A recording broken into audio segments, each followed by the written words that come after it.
Hello race fans, my name is Taylor and welcome to Above the Yellow Line, the show where we talk about all the updates, theories, news, recaps, and more of the NASCAR Cup Series.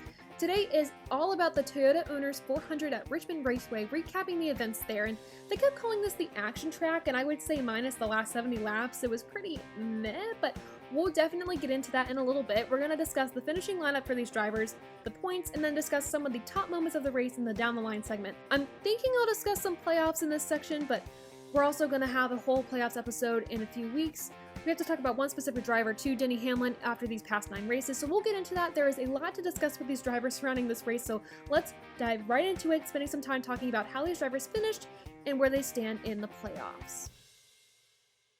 Here's the lineup here. Alex Bowman won this race, an emotional win for this team. If you started watching this race, you probably did not see this one coming at all. It's almost pretty similarly reminiscent of Larson leading at Atlanta and Blaney winning in the last 10 laps. Just, there were more lead changes in this race than there were in that one. Also, Alex Bowman took the lead in the last 10 laps.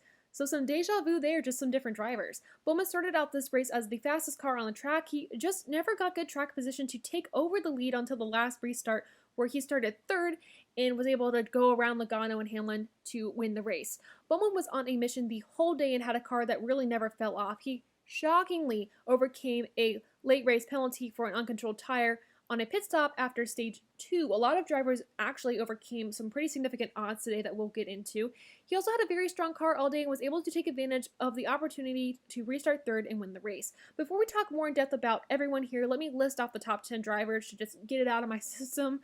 After Bowman, we had Denny Hamlin, Logano, Bell, Truex Jr., Almirola, Byron, Kyle Busch, DiBenedetto, and Austin Dillon. As you can see, this is a very interesting top 10, which means there is a lot to talk about. Let's talk about Denny Hamlin, who finishes in the top 5, not a win again. He lost his lead on the last restart, and he also never fully got away from his teammate Martin Truex Jr. or Penske driver Joey Logano during the race, and he did seem to get away from the pack at some points, but the race was never truly won until the last 10 laps. We'll talk about him more in the down the line segment because I want to talk about his season so far as a whole, since he is winless but is the top driver in points. So we'll move on to the third place finisher, Joey Logano, who challenged for the lead for the most of the race and took over with 66 to go. And at that point, I thought the race was close to over when he was able to stretch his lead out a bit. Then Hamlin was able to catch up to him, bringing an exciting race to the finish, and then we got a caution that changed everything. But we'll talk about that caution in the down the line segment, as it involved a really prominent driver who was having a record day after the past season and the end of last season. It also really shifted the field, so we'll get to that later. We're going to move on right now to fourth place finisher Christopher Bell, who had an exceptional day. Nothing really to talk about here in depth other than he followed his Toyota teammates on the trend at racing really well at this track after having not super great finishes for Christopher Bell the past 2 or 3 weeks after facing a lot of hardship. So a good day for him, and we know with road courses coming up in the future, he's going to have more good days. Just good to see him following in his teammates' footsteps here. We have another teammate of his, Martin Truex Jr. in 5th, who was the only driver to consistently really challenge Hamlin for the lead today. He led 107 laps while Hamlin led 207 laps. No surprise that he had a solid car after his win at Martinsville, but on the final restart, he fell back to 5th. I think he just got shuffled back there, and I was pretty shocked that he didn't at least come in 2nd or 3rd. He just didn't have a good restart, and it shot him back to 5th.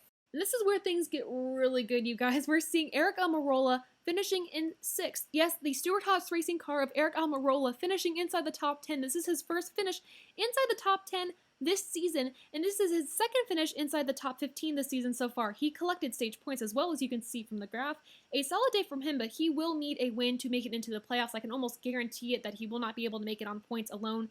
I'm shocked that he finished inside the top 10. I'm excited for the team, but I'm not complaining. A good run for the Almirola team. We're going to move on to 7th with William Byron, and I want to talk about him a little bit here. Besides Hamlin and maybe Truex, he's the most consistent driver in the field this year, and I don't think people are paying enough attention to that because they're not looking at the numbers. They're just looking at what they see on their TV screen and who's being showed the most consistently. Because, numbers-wise, this is his 3rd full year in the Cup Series for Hendrick Motorsports, and since Homestead, where he won, he has finished inside the top 10 in every single race since then. That is impressive for a guy for his 3rd full-time year in the Cup Series. You do not see that. That is darn impressive. That is 7 out of the 9 point races this year, and not a lot of other drivers have been able to do that, especially this year. This year has been so difficult for drivers to pull an impressive stat like that. But we're not paying enough attention to William Byron. I say get your glasses on, look at the stats, look at the numbers while you're watching the race, because you will see some impressive stuff from William Byron. Moving on here to the 8th place finisher of Kyle Busch. I don't mean to gloss over him here. I just feel like there's a lot more to talk about, but he did have a great day. This is his 5th top 10 finish of the season. We're starting to see more consistency from Kyle Busch this season. He actually overcame a commitment line violation very late in the race. I thought there was no coming back from that, but of course, Kyle Busch, being the no-quit guy he is, comes back to finish in 8th. Very impressive run from him. And then I'm going to end this top 10 discussion by talking about Matt DiBenedetto and Austin Dillon. Matt finally finishing inside the top 10, finishing 9th.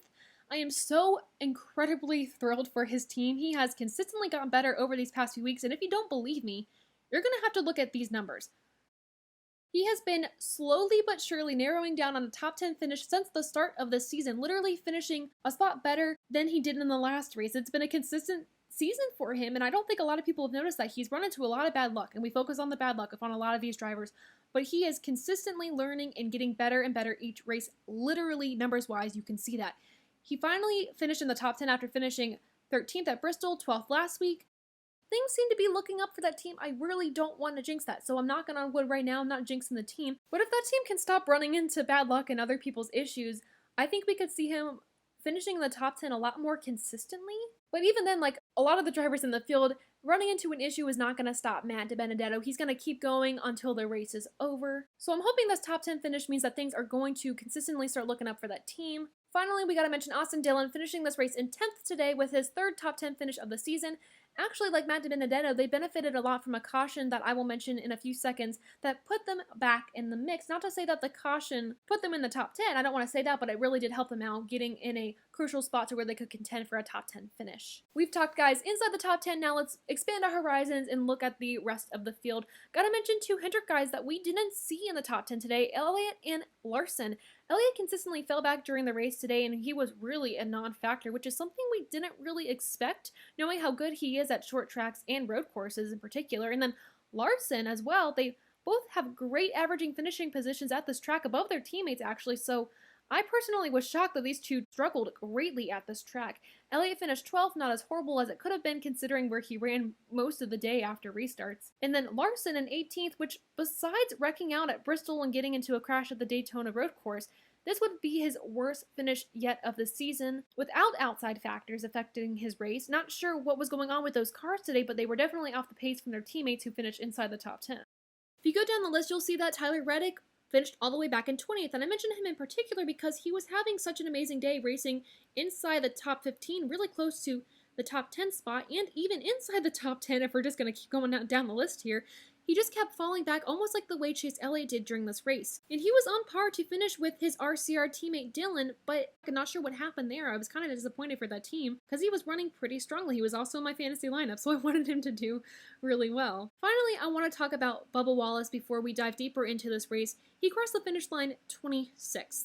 I know there is a lot of expectations on him this season to get things right and win races, and he has a lot to live up to. That pressure is so much, and the pressure is just so darn unrealistic and so darn unfair. I've mentioned in podcasts before this that with a new team comes hurdles, and you're not just going to go out right away and win races, and you're not going to have top 5, 10, or 15 finishes right away. But that unfortunately has been the expectation floating around the Bubba Wallace team, the 2311 racing team.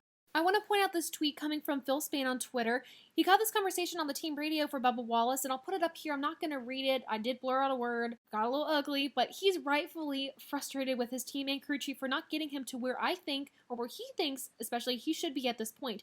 I feel they should be running better than 20th every week. I think that's realistic for that team. I'm not sure how that team can get to where they need to go or where they want to be, other than to just give it some time. They have the resources, I think, to help the team get better, and actually the team is looking to expand, so you know they're wanting to stick around for a long time. I think Bubba still has a lot of learning to do in the series, and he is a young driver. I'm hoping that Denny Hamlin will act as a racing kind of guide for him, the kind of Obi-Wan to the Luke Skywalker situation I'm talking about here, if that's possible and if I got that reference right. I think Bubba just needs more of a direction and someone to help teach him, and I think the struggle with this is he's on a one-man team. He has been on a one-man team since he's gotten to the Cup Series, and though that's kind of cool, that can also hurt a new driver because you don't have a Jimmy Johnson to learn off of, which I think really benefited drivers like Alex Bowman and William Byron on that team. They got to learn alongside of the 7-time champ Jimmy Johnson. And it also hurts because an instance like this weekend, Ryan Blaney used the same setup that Brad Keselowski used last year. You don't have that information to bounce off of. You don't have your team members to be like, my car's running this way, how is your car running? With the same car and the same team, you don't have that information to bounce off of, and I think that's where the 2311 team can benefit from having another car on their roster. So this is a theory I have as to why I think the Bubba Wallace team is struggling a little bit, but I also think, too, it's because they just need more time. Time is the big thing here. They just need more time together, and that's not going to happen unless we keep running these races and we keep struggling, but out of the struggle, I know this team can be successful, and I want him to succeed, but it will take them a little bit. This isn't necessarily a driver issue and a talent issue. It's a what can we do as a whole team to get us to where we need to be. Speaking of where we need to be, a lot of teams are starting to question, hey, points-wise, are we where we should be running? Are we running better? Are we running worse? What can we do? So let's bring this forward. Let's flash the point standings on the screen here real quickly. We're only going to look at the top 18 guys in points as I feel that's most prevalent. Also, I'm going to be saving time a little bit. That's the direction I'm going to start to go in these weeks as we start to take a closer look at these playoff standings. So here are the points here. We have 9 races down and 8 different winners. That means, folks, that half of the playoff field is now taken. It's set in stone, it's done, and we have 17 more regular season races to go. That also means that we're probably going to have more new winners, and we're going to have more drivers trying to claw their way into the playoffs. And I think it's going to take a massive lead in points or a win to get you in the season. It's not just going to be, I was super close on points and I barely made it. It's going to be, you have to be really good to make it and fill the rest of the spots in this playoff field. Denny Hamlin is still king in points, sitting at the top of the points chart. Then we have Martin Truex Jr. right behind him. Bowman, last week, if you remember, he was on the outside looking in, ranking 17th in points, and now he doesn't have to worry about that at all, making it into the round of 16 off of a win. Now those guys on the line are Austin Dillon and Kurt Busch riding the line there, with Kurt Busch taking the final spot in the playoffs, and then we have Chris Buescher and Matt DiBenedetto on the outside looking in. So those are your standings for now. I'll do another playoff picture in a walk the line video in a few weeks or so when we get to the halfway point of the season. But for now, it's time to go down the line, diving deeper into this race with 4 key moments to discuss. Moment number 1, I'm calling unhappy Harvick. I think the frustration for Kevin Harvick is definitely building at this point. And these moments, we're going to be talking about a few drivers in particular, obviously starting with Kevin Harvick, because it's just so prevalent at this point in the season that we are not seeing the top tier drivers either get wins or racing as we think they should. This is the first time this season, though, that I've seen Kevin Harvick run the way I think Kevin Harvick should. If you look at the finishing results, however, you'll see that he finished this race in 24th after he had a tire go down with less than 20 to go, causing a caution, this caution that we'll talk about later. So Kevin Harvick, the highest I think he ran was 3rd, and all things considered, Harvick going from the end of last year to the season he seemed to have this year, it's very refreshing to see him back in the top 3. And it's almost ridiculous for me to say I was excited to see Kevin Harvick finally being able to finish in the top 5 or top 10 this season, because it should just be an expectation at this point, and I hate to put expectations on drivers. That's not what I like to do, but I feel like it's expected that Kevin Harvick should be a top 10 driver every single week, and his team has just really struggled with that. And I brought this up in another moment earlier on in the season, and I think it's a good time to bring it up again. There's a lot of questions still around Harvick, if we should be concerned about him yet. And I think the question isn't if we should be concerned about Kevin Harvick now that we've had time to kind of figure out what the problem actually is. I think it's Stewart-Haas Racing as a whole, because if Harvick's struggling, I don't think it's a driver issue. And I know that these guys are new on the team. 2 of them, at least, are pretty significantly new on the team. But I think the question is the organization as a whole doing enough to help these drivers? And I think if we're seeing the top driver, in my opinion, in the sport, probably next to Kyle Busch, struggle this year after a dominant year last year, I feel like it's something the organization is struggling with car-wise.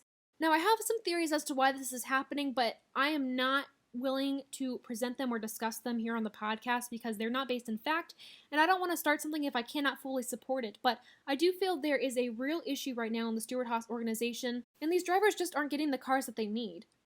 We're talking about Harvick here, and to be fair, if you look at the numbers, you'll hear me say Harvick hasn't been racing great this season for an average driver, which my issue is I don't think he's an average driver. He's an above average driver.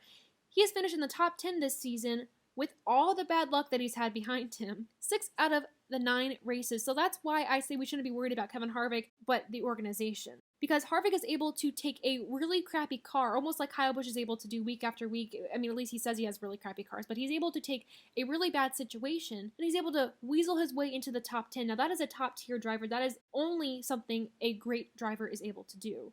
So at this point, you're probably wondering, why do I keep bringing this up? And that's because I keep seeing comments as to Stewart-Haas Racing is dead. Stewart-Haas Racing is this and this and this. And I bring this up because I want to keep mentioning that Kevin Harvick is not doing as bad as we all think, even though it's very concerning. He isn't doing as bad as we think. I think it's a very much an organizational issue. And yes, we can bring up Chase Briscoe. He's a rookie this year. He's trying to figure things out. We can bring up Custer, second year in the Cup Series. We can bring up Almirola. That's a different story that I'm going to talk about at some other point in my course doing the podcast in the next few weeks. But the drivers aren't necessarily doing bad. They're just doing the best with what they have. And also, we see these drivers on the Stewart-Haas team run into a lot of bad luck. And we saw Kevin Harvick, like I said, run in the top 5 pretty much all day until we got that caution. And that's going to segue me into moment number 2, talking about cautions. No fancy name for it, just cautions. The moment we always have to discuss here because cautions have played a critical factor in determining the outcome of these races, whether they're meant to or not. There are 2 cautions I want to focus on, and I am shocked that I'm even mentioning cautions at Richmond, because, I mentioned the stat earlier, we have not had a caution besides for stage breaks at Richmond since 2019.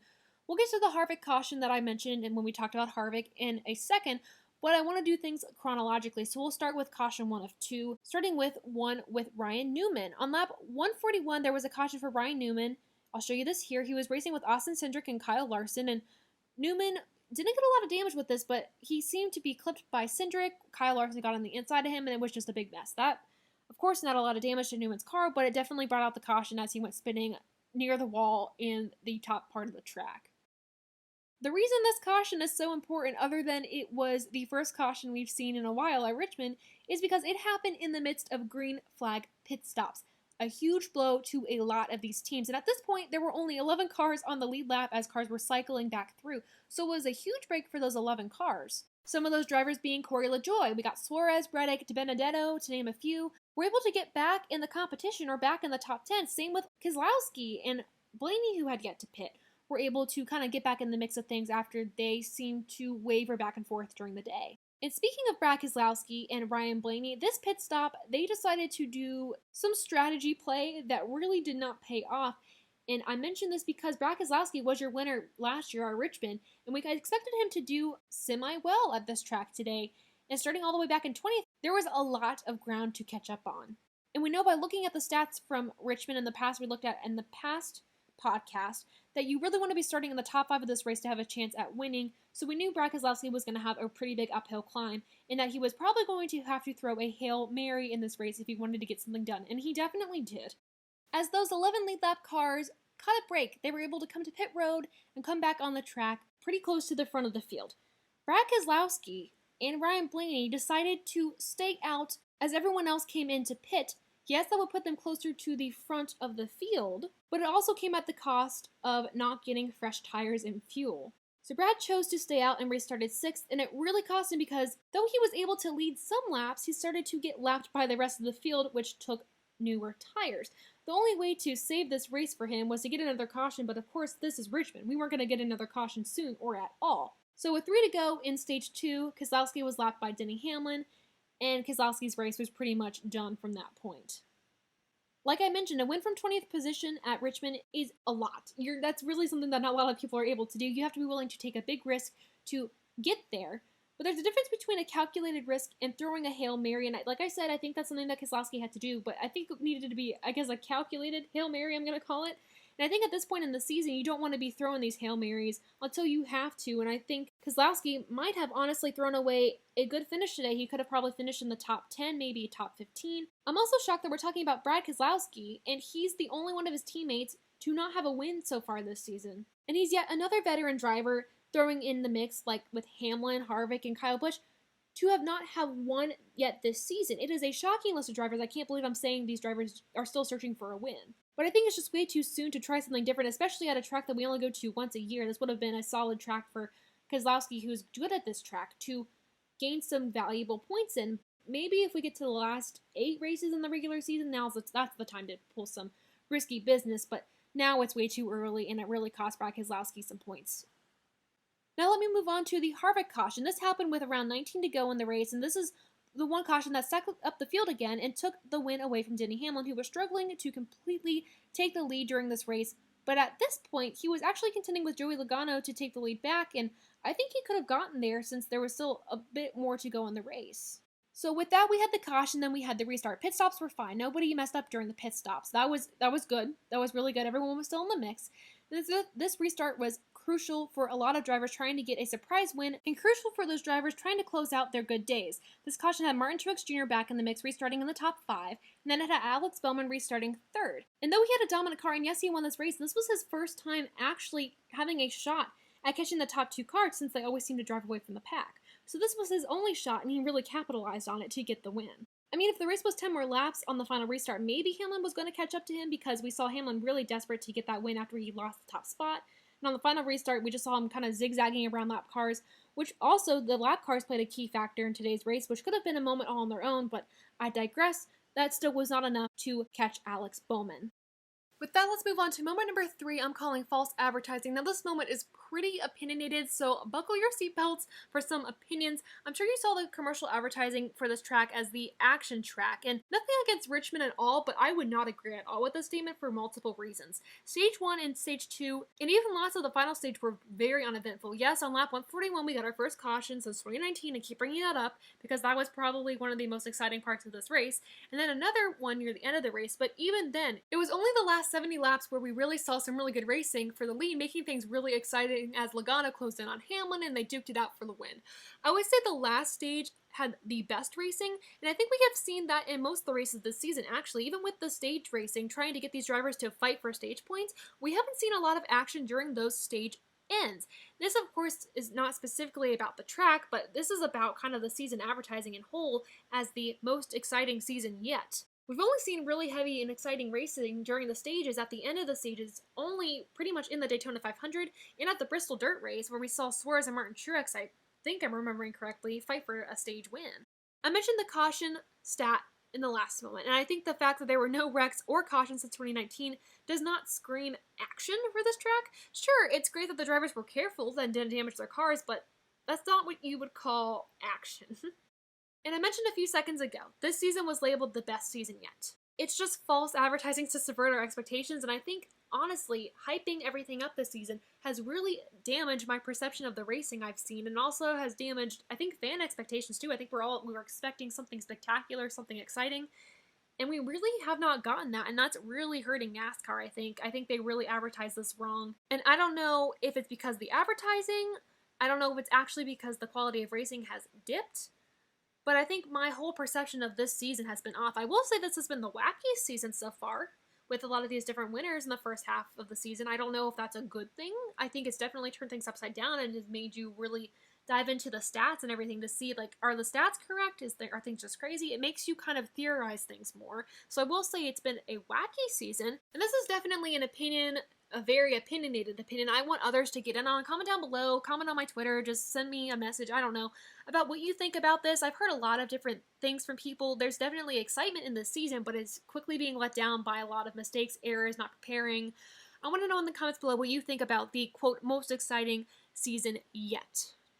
And with that, we're going to move into our final moment, a season overview for Denny Hamlin. No special titles here, but it also goes on to our expectations we had for Denny Hamlin and if he's lived up to them or not. Usually I would wait until we talk about playoff standings to dive deeper into these driver seasons, but I wanted to do this for Chase Elliott this episode too, but I figured I'd wait until we reach the halfway point of the regular season to talk about Elliott in particular, because we still have road courses coming up and we expect him to win one of those at least, so I'm not too worried about Chase Elliott yet. Now, if he doesn't win one of those road course races coming up, I'm going to be pretty concerned. But now it's time to talk about Denny Hamlin. We have to start with a pretty impressive fact from him. He has finished in the top 5 for 6 consecutive races and has earned 8 top 5s in the span of 9 races. The first 9 races, the only other guys to do this in NASCAR history were Darrell Waltrip in 1979 and Dale Sr. in 1986. And I think to compliment Hamlin here, he is a very good driver. He's a top-tier driver. He's been very humble in these post-race interviews, but in this race, I could tell that he's starting to get very frustrated. He even said in a post-race interview to the media that he thinks he really should have won this race. This has to be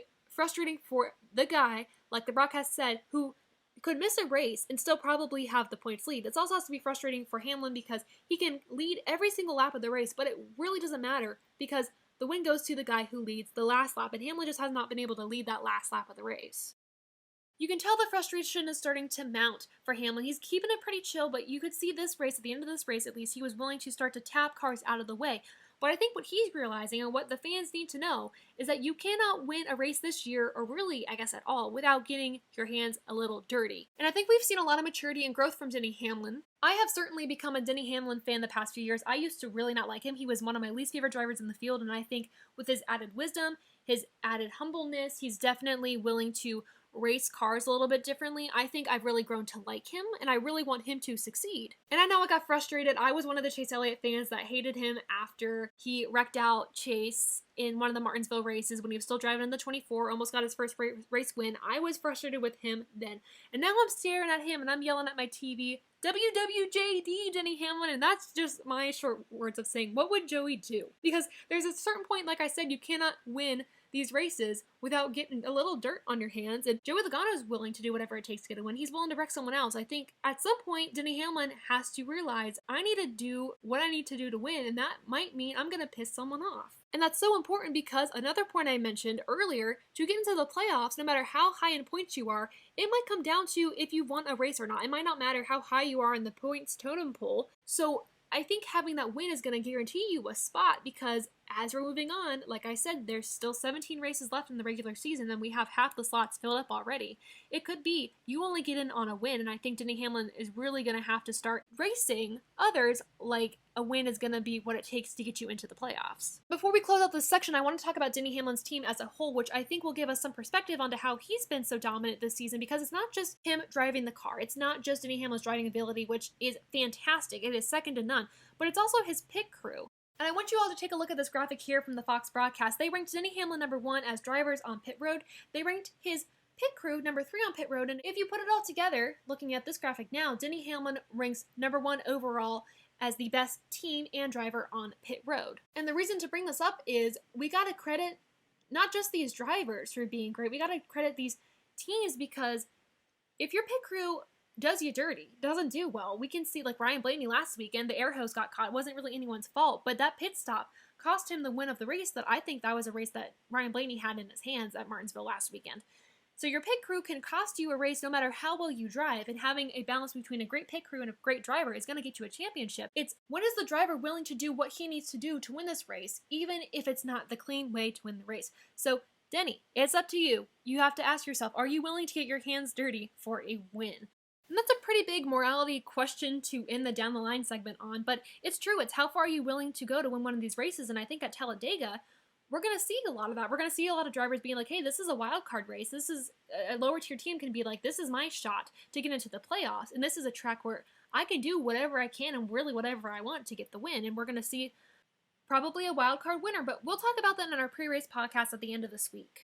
But now it is time to rate this race above or below the yellow line, and I'm not going to go into great detail because you all know my opinions. This whole podcast was pretty opinionated for a podcast for me, I would say. And honestly, and I hate to say this, I forgot that Richmond was a regular track we raced on. I actually had to look up if this was a new track that NASCAR added this year or not, because honestly, the past 2 races at Richmond have been so forgettable. But going to that, it also means that this race was more memorable than the last 2. I think it was better than the last 2 that we've seen at Richmond, 2019 and 2020. So that's going to boost my score a little bit, and I actually created this graphic here so y'all can see my thoughts on my thought process when I rank these races and how they've lined up so far in my above or below the yellow line segment. You'll see my top rated race this year was Homestead, and then there was a tie between Vegas and Martinsville. My lowest rated race was Atlanta, even though I think the Daytona 500, as I've said many times before, I should have had the guts to rate it a lot lower on the scale. So after talking this out, I have to give this race a 65%. Richmond just isn't my cup of tea, and for a short track, it disappoints me quite a bit. I think the last stage really saved this race for me from rating it really close to the yellow line or below it. I will talk about Jeff Gluck's poll in the next podcast because I know this race was very divisive for many fans. I've seen a lot of talk on this being the worst Richmond race that people have ever seen and the worst race of the season people have ever seen. I think it's just a matter of what racing you really like, and I think at this point in the season we're starting to get more into that conversation of fans being like, well, what racing do I actually want to see? Because I think, as I mentioned, this was labeled the best season ever, and the hype isn't living up to the expectations, so fans are really questioning, well, is this actually supposed to be good racing? They labeled this as good racing, so I guess this is what I have to like, and fans are actually starting to discuss, especially with next gen car coming out, what is it that I want to see from NASCAR? And that has led to a ginormous discussion on social media. And speaking of discussion, I want to know your thoughts on this race, so leave your thoughts in the comments below. And with that, I am done with this race recap. Thank you all so much for listening to Above the Yellow Line, the show where we talk about all the updates, theories, news, recaps, and more of the NASCAR Cup Series. Stay tuned for a pre-race show of the Geico 500 at Talladega. It's going to be an exciting one. I actually saw Carnation from Twitter post this here, basically like, we got a really boring race at Richmond because the world pretty much knows what we're going to be seeing at Talladega. Hopefully we're seeing excitement from Talladega. I don't think I can handle there not being an exciting race there. But it's usually very unpredictable. You don't know who's going to win until the checkered flag drops, so I'm very excited to give some updates in that video as well as discussing my reasoning for who I think is going to win that race. Lots of fun stuff coming up on the channel. Make sure you check out my social media pages on Twitter to get lap-by-lap coverage on race weekend, also to get the latest news and updates from the sport. So also check out the Podium Finish. They have great content there, and I love writing the podium reviews for them as we discuss our picks for the race weekend. Finally, make sure you subscribe to the channel for great content and to be the first to see it when I post. But that is all from now. Thank you all so much for your support, and until next time, I'll see you.